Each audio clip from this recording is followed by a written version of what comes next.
special week-long series, The Lost Children of Meadowview. Over the past, another look at the privately based youth outreach. It's run by a young Meadowview couple who believes the community of Meadowview. We focus tonight on a Meadowview man who recognizes the threat gangs and drugs pose to the young people there and what he's trying to do about it.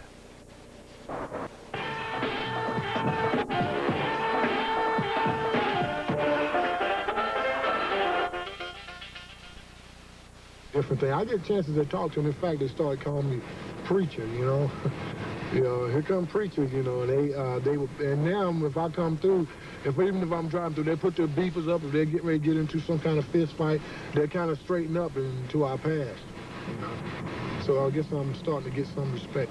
It's nighttime in Meadowview, and Wayman Logan is out looking for trouble.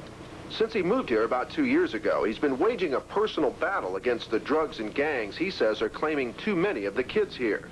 It all started when a couple of young gangsters threatened him in front of his own house. He just came and grabbed a basketball from me and reached in his pants like he had a gun, and I seen him right there. I said, well, it's time to make or break, you know, this situation. I stood up, I told the kid, I said, hey, you know, what do you want to do?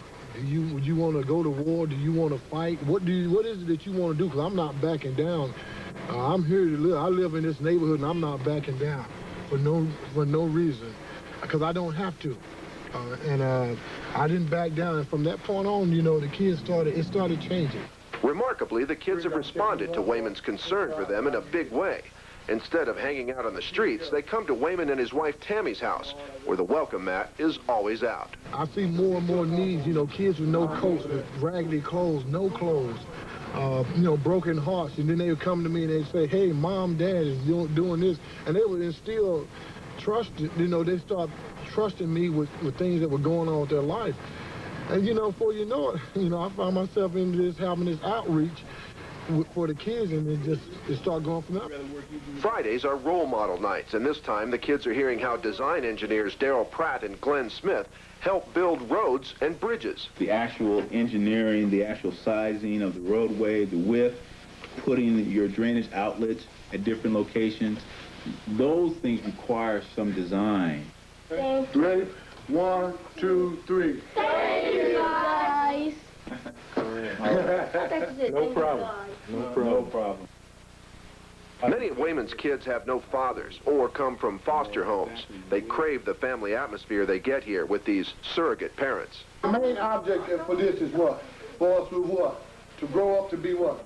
Strong men and women, right? Yes. Huh? Yes. Are you sure? Yes. So you can get what? Good jobs? Yes. That's right. So you can make good money, right?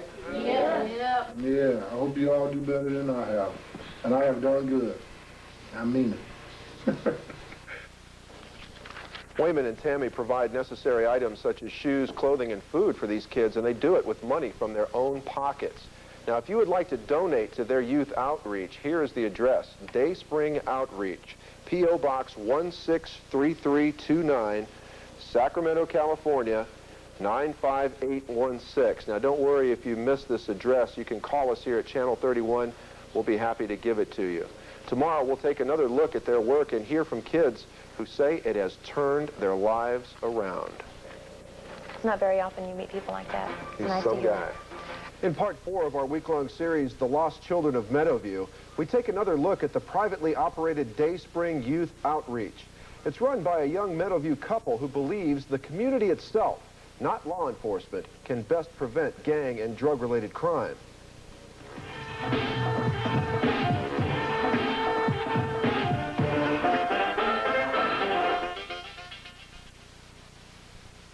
And what did I say I don't want to happen, Rashawn? No. Okay, no cursing. Yeah. No cursing. What now? And no cursing. What happens if you curse? Push us. That's Wayman Logan exercising his own unique combination of drill sergeant toughness and fatherly concern over this group of young people in Meadowview.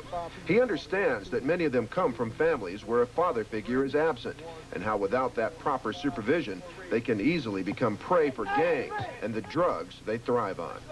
With no dad and, you know, welfare and whatever, the assistance programs and stuff, you know, It sort of traps them and put them in prison. So Wayman spends up to 4 hours each day with this group, in addition to his regular job with Caltrans. He and wife Tammy often provide clothing, shoes, and food for the more needy among them. They spend up to $600 per month out of their own pockets on this outreach because they believe they can make a difference. They receive no government grants and only sporadic donations.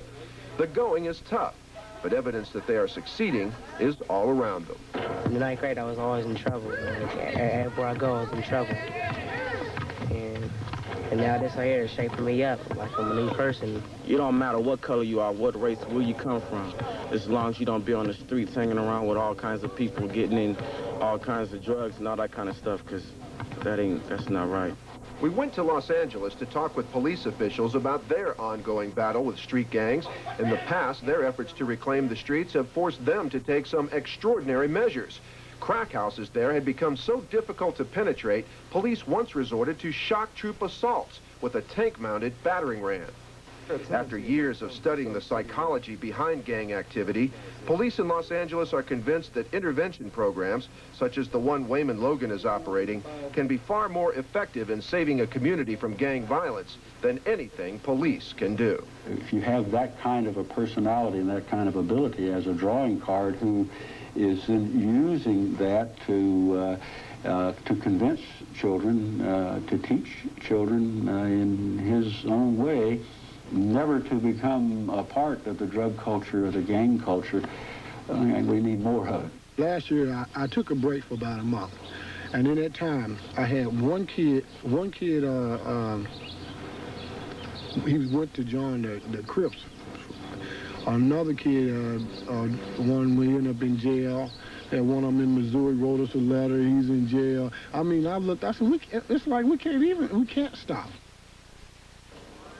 Wayman Logan's Dayspring Outreach is a registered nonprofit organization, and it is now accepting donations to help finance its work. The address is Dayspring Outreach, P.O. Box 163329, Sacramento, California, 95816. And don't worry if you've missed this address, call us here at Channel 31. We'll be happy to give it to you. Tomorrow, in our final episode of this series, you'll see a somewhat trigger man in a drive-by shooting. He tells us what led him to do it and the advice he has for young gang members who may be following in his footsteps. We present our final installment tonight in our week-long series, The Lost Children of Meadowview. You're about to meet a young man who has a unique perspective on gangs and drugs. He became caught up in the Blood street gang when he was just 13 years old. He's seen several good friends gunned down on the streets for reasons that many of us find difficult to comprehend.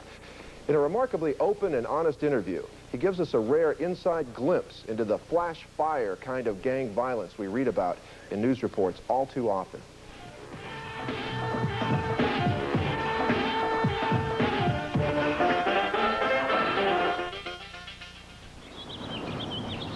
Hayward Douglas says it's nice to be able to walk in a park these days without being armed. A few years ago, he was a prominent member of the Oak Park Blood street gang. Eventually, he was marked for death by a rival. Then one day, there was a showdown. He had the rival in the sight of his gun. In a split second, he had to make one of the toughest decisions of his 17-year-old life.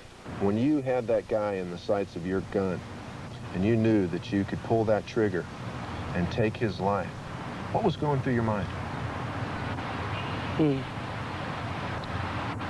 Actually, it was kind of like blank. I mean, it was kind of like I was going to do it, but then there was a point that I didn't want to do it because he was so close in my range, you know, that I realized I could have killed him. But did you miss him on purpose?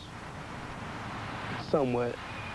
I missed him on purpose because I knew I could have killed him because I really didn't want to kill him. I don't know if you ever realized. Hayward did 2.5 years of a 7-year sentence for the shooting. Now at age 20, he's trying to put his life back together. When I saw the funerals and I seen all of my friends and, you know, my friend that, you know, passed away, you know, I began to think, you know, that could have been me, you know.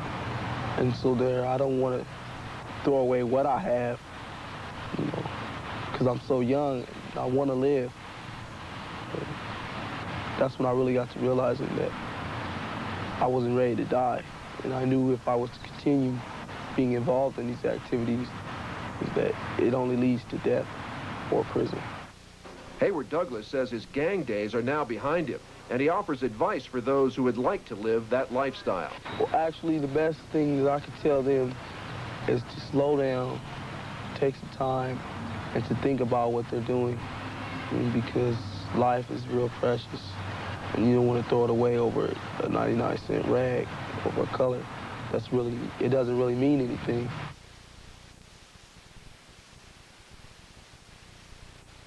Young men you don't want to meet in a dark alley. 300 of the state's toughest kids serve time here, but this is not prison, it's work camp. Offenders are committed as young as 11 and as old as 21. Those with more serious criminal records will stay until they're 25. Many of the programs at Preston are targeted at reforming gang members. Like Chris, he's doing 3 years for robbery in Los Angeles. Andrew held up a supermarket in Fresno. Rod wraps up a 3-year sentence for burglary this month. Society may not like us, but they've learned that we're here. I mean, they're still trying to destroy us forever, but they are still used to our presence. Altogether, the trio has spent 10 years in Preston. The state spends $30,000 a year to house, feed, educate, and counsel one inmate.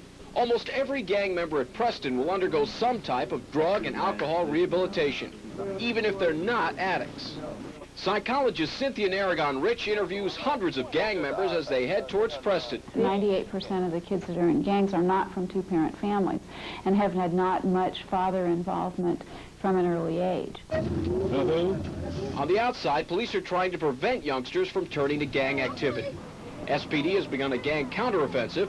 Chief Jack Kern says he has no choice. Gang dope deals, assaults, and thefts are way up. Unless we can really make a solid effort, the police and the community working together, we're not going to be able to stop this threat. The police department's solution, a tough love program, smiles for the ones they can reach, cuffs for the ones they can't. Police say it's important for communities to get involved, to work with young people and steer them away from gang activity. See, and the ref ain't looking out, pow, smack him upside the head. Wayman Logan is doing just that. He's preaching compassion in Sacramento's Meadowview area during the summer of hate. Meadowview's a well-known hangout for gangs. Hey, Francisco, you and Wes, get on over here like the rest of them. And you too, Antoine. Logan spends every minute, just about every dime he has away from work, counseling, and feeding youngsters in his neighborhood. He tries to be a positive example for kids from 8 to 14. Many of them are on the edge. We don't start giving our kids activities and start doing things with them, then we can forget it. And in 20 years from now, it'll be legal to shoot people on the freeway. It'll be all kind of... Hey, Vashawn, Jermaine, no, no, you know that ain't right. You better get them over and put them rocks back in that little yard. I know if I can mold these kids, and when I walk down the street, hey, I can see something going on different, you know. And we all can see it.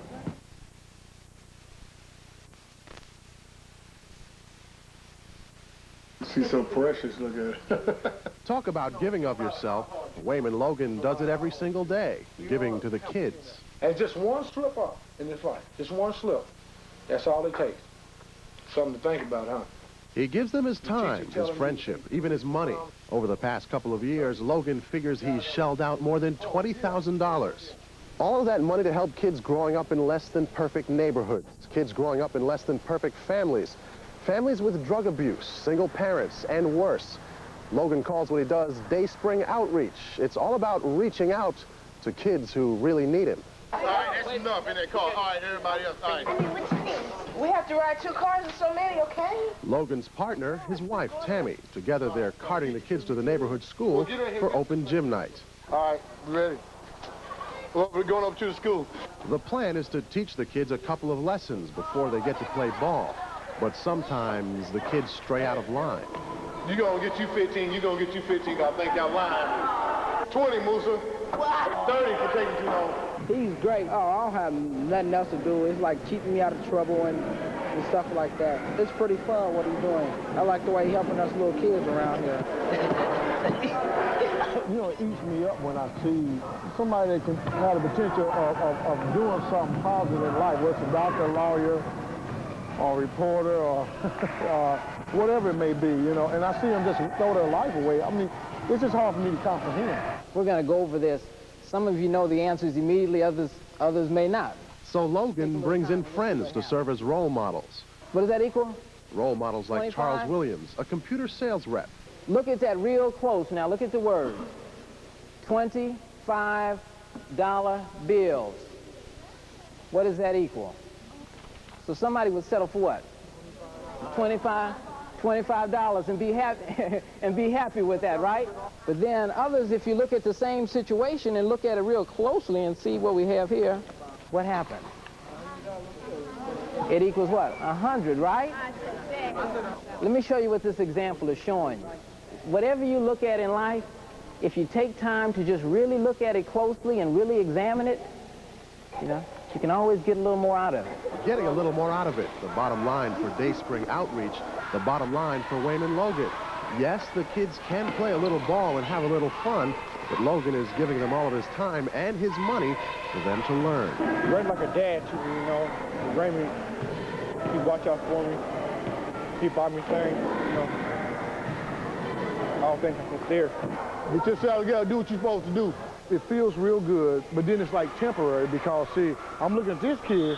Now, we got like over 200 kids in our program, but how many kids in Sacramento? What if we had 10,000? We're still not scratching the surface. And this is just not the way the world was made to be. In Sacramento, Maurice Dubois, Channel 3 reports. If you'd like more information or if you'd like to help Dayspring Outreach, you may give them a call in Sacramento, 916-395. Talking about Dayspring Ministries, and actually we have a special guest that was not planning to be on the program, and they're all from my home church, Capital Christian Center in Sacramento, California. So. I hope Pastor Cole's watching. The aim of Dayspring Youth Outreach is to reach youth who are potential or active drug users or gang members and give them the chance to turn their lives around. And the organization was founded by a former NFL football player and an employee of the California State Department of Education. And you're going to understand why he commands great respect in a minute, because Wayman looks like he's still playing. That's right. And we also have another very special guest who helped to found and put together this ministry with Wayman and Tammy Logan, and that's Mike Buckner, all from Sacramento. So will you welcome to the program tonight?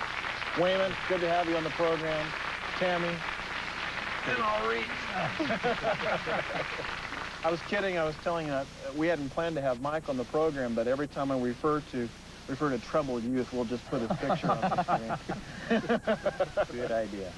But it's good to have you on the program tonight. Well, first of all, tell us about Dayspring, what it does, and then we'll get into how it all happened and then what you're doing. Okay.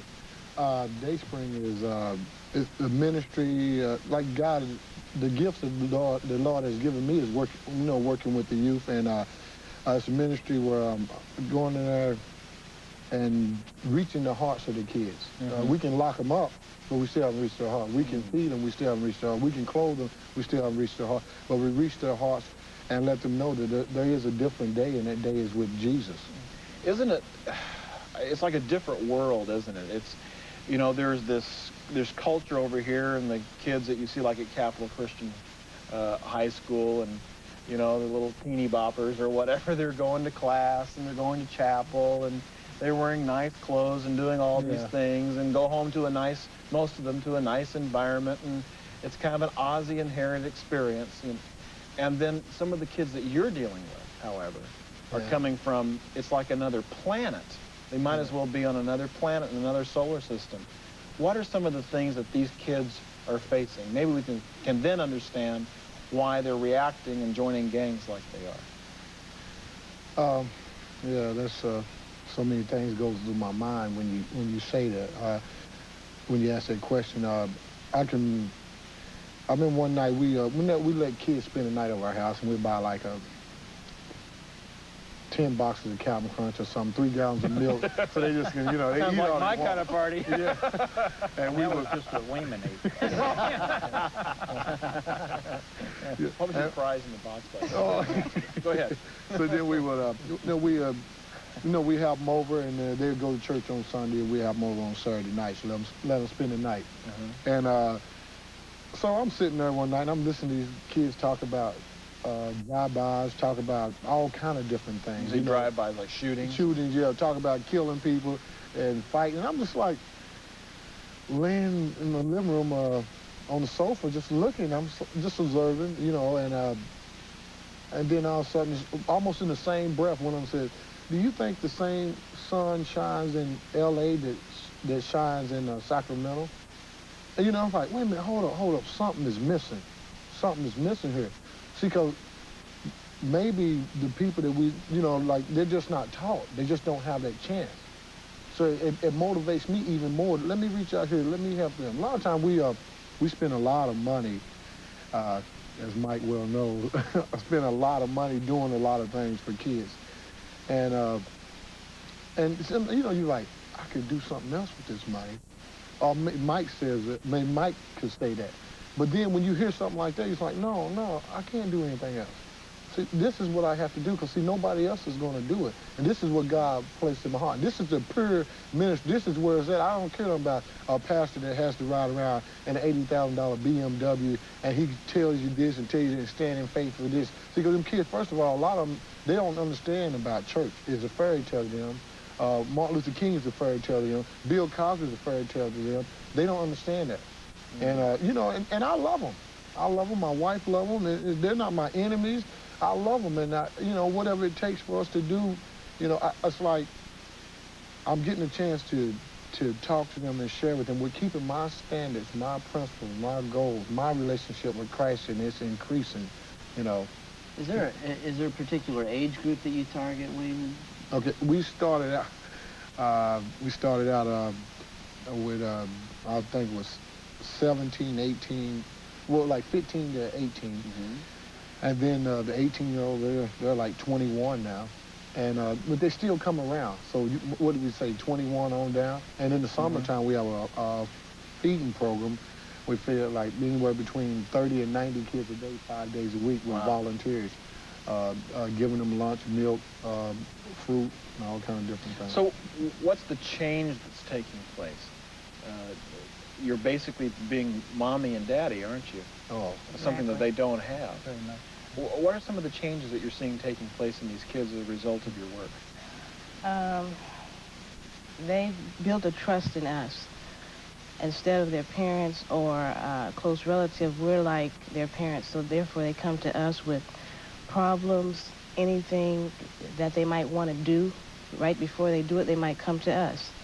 And instead of, you know, just going out there and doing it, going out there and stealing a car, or going out there and just robbing the store, liquor store in the corner, they come to us and, you know, get some kind of advice, or, hey, I need some help, or I need this, I need some shoes, or I wish I had this.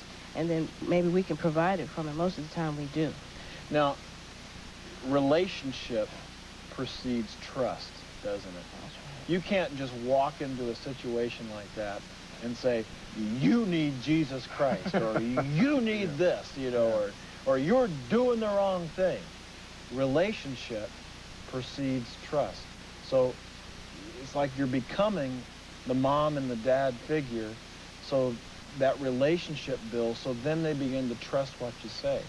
Now, I think of another ministry, my wife's uncle, Mark Buntain, the late Mark Buntain in Calcutta, India. You know, they went there to lead people to Jesus Christ. Yeah. The problem is that they didn't have anything to eat. The people were starving to death. Yeah. So how can you sit a group of people down and preach to them for 2.5 hours when they're literally fainting out of the seats for lack of food? And so that's why they feed 28,000 kids a day now, and now have brought thousands of people to Jesus Christ. It's absolutely true. The trust that has to come first. Wayman and Tammy were in this community for a year before the ministry really began to take off. And the real key here is that it's Christ-centered. And you mentioned something, Greg, that was quite interesting and quite true in relationship to how naive we are who do not live in the community, let's say. And our children have no idea whatsoever the type of lifestyle that may be lived on the streets. When Wayman and I, we were going to a basketball game one evening, and he was sharing with me, it was right around Christmas time, sharing with me some of the needs, and some of the kids telling me how how they didn't have tennis shoes, or they didn't even, hard to believe, barely had shoes at all. One story in particular, two brothers, he'd see one day and the other one the next, and never see them together, and he wondered why. He found out they only had one set of clothes, and they traded them. And role models that are lacking for these children. So when you talk about the tennis shoes, just an example, I was asking Wayman before we came on, how many pairs of tennis shoes do you think we've bought over the years? And I said, 100? He said, we bought 150 in 1 month. I mean, we have supplied clothes for families. Air Jordan? Air Jordan. Not quite. Thought I might get in line. Now, that fills a need, a very important need for them, and it just broke my heart when I saw that. But the key is getting Christ into the ministry. The key is getting Christ into their heart. We used Capital Christian Mountain Center this year, and we did a 4-day camp out for them, let's say, up there. And we had a tremendous movement of God. We have approximately 250 youth that are involved in the program now. And mind you, this just started with Wayman and Tammy helping a couple of youth out and seeing the need in their life for Jesus Christ. We now have 90 that have come to the Lord, and kids laying down their weapons, parents who are now taking a look at this and what's happening and saying, hey, I'm ashamed of my lifestyle. We've got to do something. Parents that are coming to the Lord, and that's the key. There are programs offered throughout the community, governmental programs that are missing the bill. They're not hitting it at all. And they're governmental agencies, and people are working in this, and they're saying, why aren't our programs working and this program is? And they're coming, trying to write their program script after this program. But the problem is they'll never hit it because they've left Jesus Christ out. And that's the key. You know, James Madison, one of the early presidents of the United States, said that this government, this society will not function the way it's been set up under this Constitution, except apart from a religious people. Because the concept of self-government is, first of all, that you govern yourself. You've got to govern yourself. And that's why it won't work except apart from a Christian, Judeo-Christian perspective. And because that sets an internal stricture on yourself to conduct yourself in a certain way. And as we have lost that and lost a generation to it, that has required the government to step in at a loss of our freedoms and money out of our pockets, to fund programs, to build more prisons, to have more drug interdiction programs, to do this and this and that, to throw money, and we'll be throwing billions more dollars at it in the next 50 years until we're completely broke, because we don't understand, and our government officials understand, that it is a spiritual problem. That's right. It starts with that one kid in his heart and changing that heart. And if we want to really throw money at the right thing, we should be throwing money at programs like this that start at the root problem of changing a kid's heart. Now, you said you've had 90 kids that have approximately that have come to know Jesus Christ since this all began. What has been their fruit? What's been the change in their personal lives or in their families? And where do they go from there? I'd like Wayman to share on that, but I just want to say one thing. They didn't have hope. Didn't have hope in life and what society was offering to them. Jesus Christ offers hope, and that was the real key. They saw hope in that. Wayman, could you take off on that? And you know, so you think about when I was coming up, and I remember people signing up for the service, and I say that's dedicating your life. Because when you're in there, and like the guys over in the war, they're dedicating their life. It's not a halfway thing. And when you dedicate yourself to the kids, and the kids will dedicate themselves back, and it takes them a while. Some of them, they really want to know about this Jesus. They want to know what makes me tick. First time I, start buying stuff for kids, what's the matter with you? Something wrong with you? Are you gay? Or what? They just want to know. They want to know the truth. So no, I just, some people are not made the way others are. I'm filled with the Holy Spirit. I love Jesus, and God is working in my life. So then when I go out there and minister to the kids, they see a real person. They see a real individual. I'm not played, and I don't have to compromise. They're not my meal ticket. I love them, and we want to do a lot of different things for them and keep on. If I had $1 million, I'd just I wouldn't change. I don't need to move to no big mansion. I just keep on doing what I'm doing. And let's face it, for a kid to hear that from a big tough guy like this, Mr. NFL, you know, that's a lot. That means a lot. Oh, it is. I mean, it's a tremendous, again, you mentioned role model earlier in the evening, and it's that kind of role model that kids are looking for. They're looking for answers. I really believe that, and I think they're open. And for a gentleman like Wayman and his lovely wife to commit themselves and invest themselves, not just to, you know, Wayman, you were sharing with me a little bit earlier about the importance, before the program, about being sincere and transparent with these kids, that they pick up if you're just doing it just to do it, just to kind of perform or kind of do it out of obligation. They know the difference. If you're just putting in your time, or if you've got a heart that's investing in their lives, and you've been able to communicate that to them, you've walked in transparency and openness, and we're seeing the fruit of that. The problem is so big, and there are so many kids and so few people out there working. Do you ever just kind of like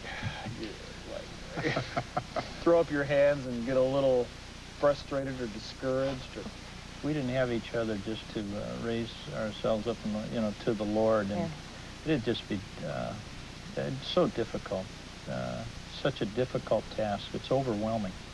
You know that you're not going to hit all of them, and you know you may go through 100 and only penetrate with the Word of God to 2, but those 2 will make a difference, and they'll be able to change their life from generation to generation, where they didn't have that Christian involvement and upbringing from their parents.